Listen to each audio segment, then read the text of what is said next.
कि मैंने जॉब करना चाहिए, तो घर वाले नहीं मान रहे थे, तो मुझे बहुत ज़्यादा मुश्किलात का सामना करना पड़ा। तो 5 भाई हैं एक्चुअली मेरे, तो भाई नहीं मान रहे थे। भाई कहते हमारे लिए ये मुनासिब नहीं है कि हमारी सिस्टर बाहर जाकर काम करें, लेकिन मेरी बहुत ज़्यादा ख्वाहिश थी कि मैं खुद को स्टैंड करूँ, अपने लिए कुछ करूँ लाइफ में।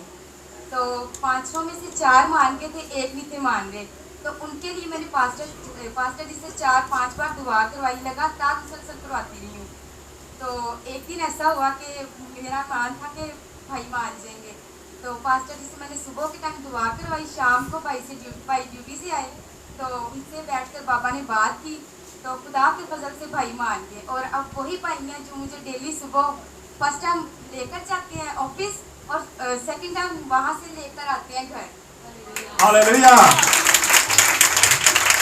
मैं बहुत ज़्यादा शुक्रगुजार हूँ पास्टर साहब की, जिन्होंने मेरे लिए मुसलसल दुआ की, और खुदा के फजल से मैं अब डेली ऑफिस जाती हूँ और डेली आती हूँ वहाँ से। हालेलुया।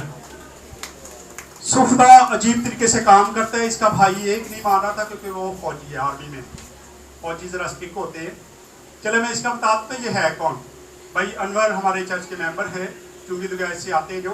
उनकी जो बहू है ये उसकी बहन है, इसका नाम इकरा है। आज वो नहीं आई, लेकिन ये इकरा की तबीयत ख़राब है अनम की, तो इसलिए वो मेरा हॉस्पिटल में है। सो हम उसके लिए भी दुआ करेंगे कि खुदावंद उसको सेहत तंदुरुस्ती दे और जल्द अपने घर में वापस आए।